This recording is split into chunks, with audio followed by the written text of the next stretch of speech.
humanamente, la oración seguía siendo eficaz. Ese período moldeó profundamente su teología práctica de la oración. Bounds comenzó a ver la intercesión no como un recurso opcional, sino como una batalla espiritual real. En sus escritos posteriores, describe la oración como el medio escogido por Dios para liberar su poder en el mundo. Para él, la Iglesia no fracasaba por falta de métodos, sino por falta de hombres que oraran con perseverancia.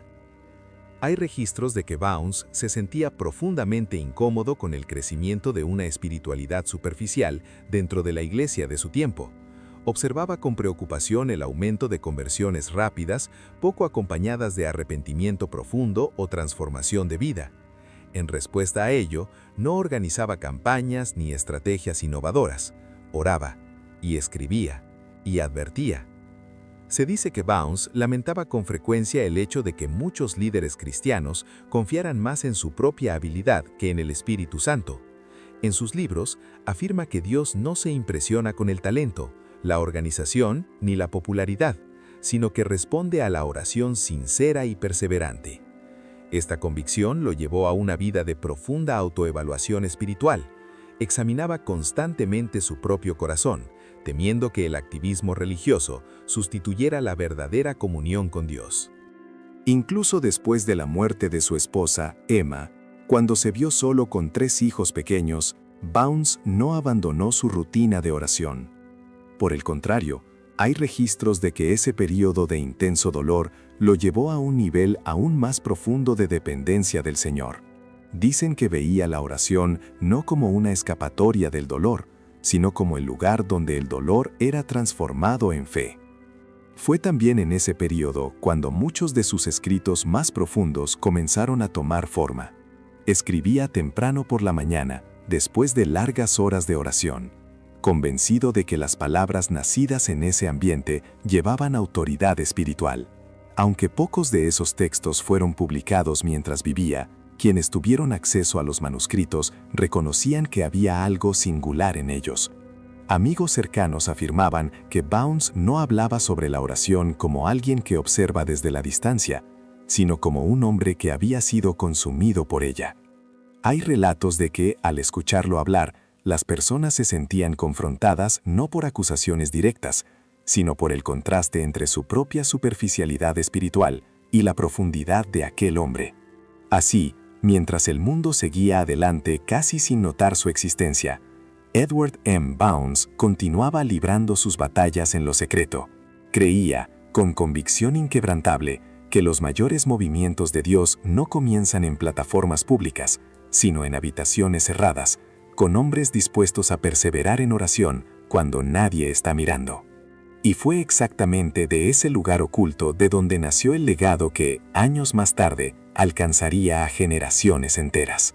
Cuando Edward McKendry Bounds falleció, el 24 de agosto de 1913, en Washington, dejó este mundo de la misma manera en que vivió, en silencio, sin notoriedad pública y sin reconocimiento institucional significativo.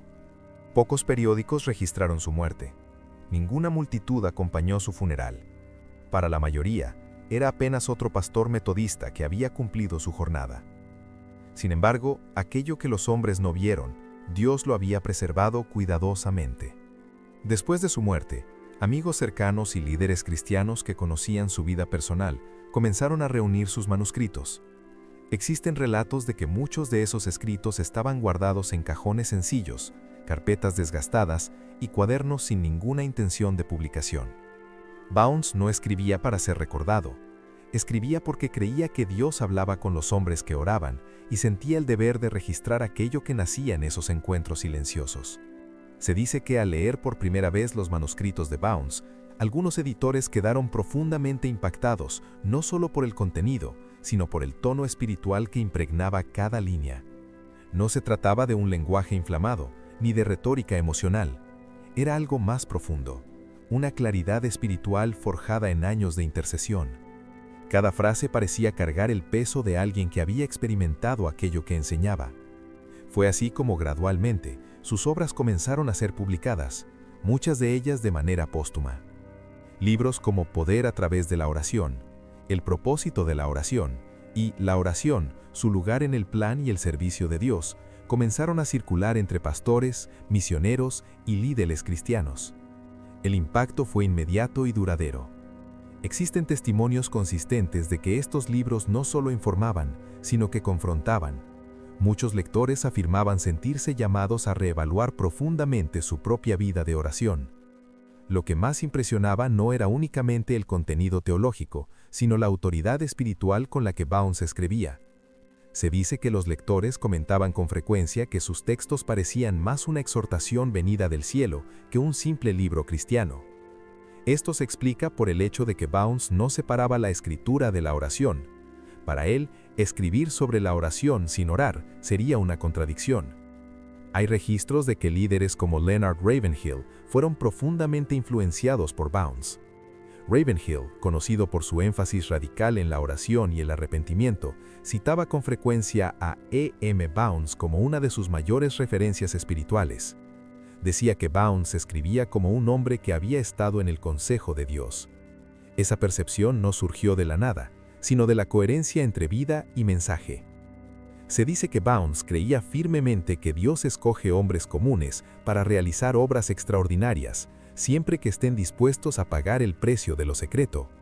En sus escritos, afirma repetidamente que el cielo gobierna la tierra a través de la oración, y que cuando la Iglesia descuida este principio, pierde poder espiritual, discernimiento y autoridad.